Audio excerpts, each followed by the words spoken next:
Los capítulos de esta semana y de la siguiente tratan sobre la guerra. Puesto que el Libro de Mormón se escribió para publicarse en nuestra época, ¿qué es lo que podemos aprender de estos capítulos nosotros sobre este asunto tan terrible?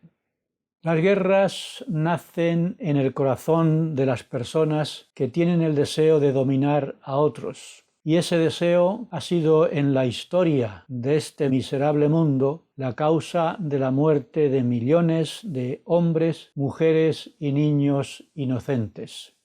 Por eso podríamos considerar la guerra como el gran enemigo del género humano, porque hace que veamos a los otros como enemigos a los que odiar.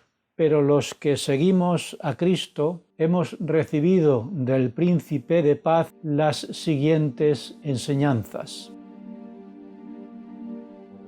Oísteis que se dijo: amarás a tu prójimo y aborrecerás a tu enemigo. Pero yo os digo: amad a vuestros enemigos, bendecid a los que os maldicen, haced bien a los que os aborrecen y orad por los que os ultrajan y os persiguen. La guerra es, pues, lo opuesto a las enseñanzas de nuestro Señor Jesucristo. Por tanto, es inútil e inapropiado tratar de hacer compatible la guerra con el verdadero cristianismo y con la verdadera religiosidad. Porque la palabra religión viene de religo o de religare, que significa ligar y unir. Y las guerras hacen precisamente todo lo contrario. Las personas verdaderamente religiosas deben ser no solo pacíficas, sino pacificadoras también. Eso es lo que nos manda el Señor, diciendo: bienaventurados los pacificadores, porque a ellos se les llamará hijos de Dios. Debemos, pues, promover la paz y favorecer la unión entre todos los hombres y mujeres de este mundo. La primera guerra de que tenemos noticia es la guerra de los cielos entre los hijos espirituales de Dios en el mundo preterrenal. En esta guerra, Lucifer se rebeló contra Dios Padre con la intención de destruir el albedrío que Dios había dado a sus hijos. Y ciertamente tratar de privar a los seres humanos de su albedrío es el crimen de los crímenes en este mundo en particular y en el universo en general, porque Dios nuestro Padre ha creado el cosmos para ayudarnos a desarrollar nuestra naturaleza divina, y sin albedrío no es posible ese progreso salvador. Vemos, pues, que las guerras son el gran enemigo del plan de salvación que Dios preparó para todos nosotros. Y Lucifer, convertido en Satanás, es el gran inspirador de las guerras y de la violencia esclavizadoras. Por eso es tan importante que escojamos muy bien a las personas que nos gobiernen.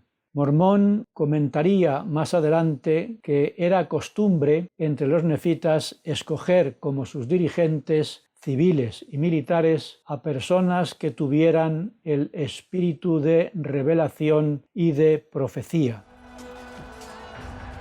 Y el gran dirigente de los nefitas en esta época de guerras que estamos estudiando era el capitán Moroni, a quien Mormón describió diciendo que, aunque era fuerte y poderoso y luchaba para asegurar la libertad e independencia de su país, y había jurado defender los derechos y la religión de su pueblo, no se deleitaba en el derramamiento de sangre, sino en hacer el bien, en preservar a su pueblo, en obedecer los mandamientos y en resistir la iniquidad. porque se les había enseñado a nunca levantar la espada contra nadie, a no ser que fuera para defender sus vidas.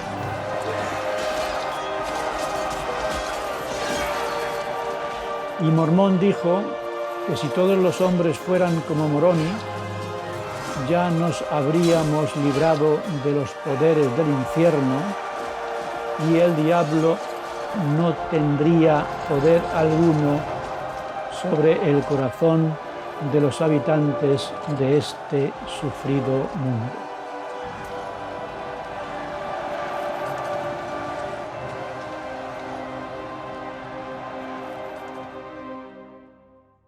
La solución a los problemas que enfrentamos hoy en día sería tener como gobernantes a personas como el capitán Moroni y que el pueblo supiera escoger a dirigentes como él. Pero parece que ambas cosas están un poco lejos de nuestra vida pública todavía. Porque para los nefitas la rectitud era la esencia del buen gobierno. Y un gobierno era bueno solo si el pueblo y sus dirigentes lo eran también. La actitud misericordiosa de Moroni en la guerra la descubrimos en sus enfrentamientos contra Zeraemna, que había formado un ejército lamanita para someter a los nefitas al cautiverio. Y Moroni se vio obligado a preparar a los nefitas para defender a sus familias, sus tierras, sus derechos y su libertad. Por tanto, inspiraba a los nefitas una causa mejor que la de los lamanitas que venían contra ellos. Y esto justificaba que entraran en la guerra contra sus enemigos. Y la mejor preparación de los ejércitos de los nefitas, que llevaban armaduras, contra los ejércitos de los lamanitas, que iban desnudos, hizo que los lamanitas cayeran en tal número que se llenaron de terror. Y Moroni dijo a Zeraemna que no querían ser sanguinarios. Y cuando los lamanitas juraron mediante un convenio de paz que no volverían a la guerra contra los nefitas, Moroni los dejó salir para el desierto. Y si antes fue la ambición de Zeraemna la causa de la guerra entre nefitas y lamanitas, después fue la ambición de poder de Amaliquía y de quienes se unieron a él apartándose de la iglesia. De modo que nuevamente hubo una guerra entre los lamanitas y los nefitas, a lo que Mormón hace el siguiente comentario. Así vemos cuán rápidamente se olvidan del Señor su Dios los hijos de los hombres y cuán prestos están para cometer iniquidades y dejarse llevar por el maligno. Y también vemos la gran maldad que un hombre inicuo puede provocar. Y una situación así obligó a Moroni a tomar medidas extraordinarias. Moroni rasgó su túnica y escribió lo siguiente en el trozo que hizo: en memoria de nuestro Dios, de nuestra religión, de nuestra libertad, de nuestra paz y de nuestras familias. Se puso pues su armadura y llamó a aquel trozo de su túnica el estandarte de la libertad. Y le siguieron todos aquellos que decidieron tomar el nombre de Cristo y llamarse cristianos. Y marcharon juntos a luchar por lo que llamaron la causa de los cristianos y de su libertad.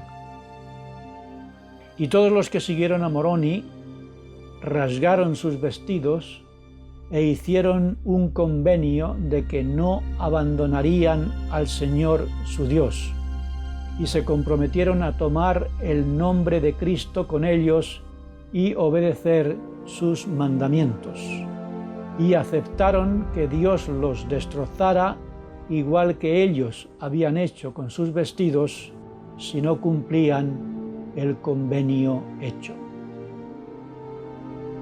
Vemos pues que la guerra era para unos soldados dirigidos por su profeta una respuesta al deber con su Dios y con su iglesia, y un deber con su país y con sus habitantes que profesaban un cristianismo fiel.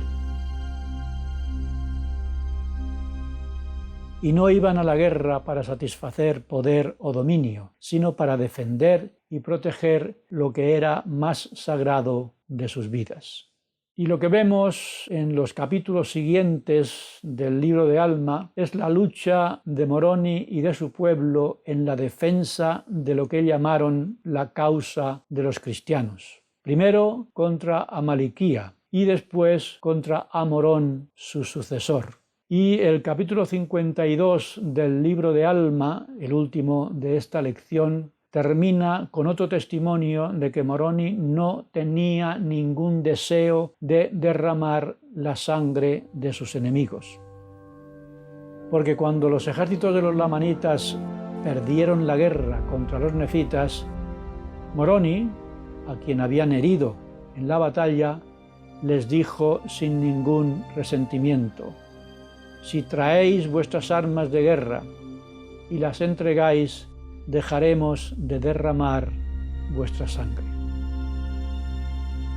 Como decía, la guerra nos hace ver a los demás como enemigos a los que odiar, pero a los que hemos hecho convenio de seguir la causa de los cristianos, nos regimos por las palabras de nuestro Maestro y Señor, que nos dio las siguientes enseñanzas, como citaba anteriormente. Oísteis que se dijo: amarás a tu prójimo y aborrecerás a tu enemigo. Pero yo os digo: amad a vuestros enemigos, bendecid a los que os maldicen, haced bien a los que os aborrecen y orad por los que os ultrajan y os persiguen. Y aprendemos que la guerra es lo opuesto a las enseñanzas de nuestro Señor Jesucristo, que nos ha dicho, como citaba anteriormente: bienaventurados los pacificadores, porque a ellos se les llamará hijos de Dios. Por tanto, hermanos y hermanas, seamos verdaderos hijos de Dios, siendo pacificadores en nuestra familia, en la iglesia, en nuestro trabajo y en nuestras relaciones con todas las personas.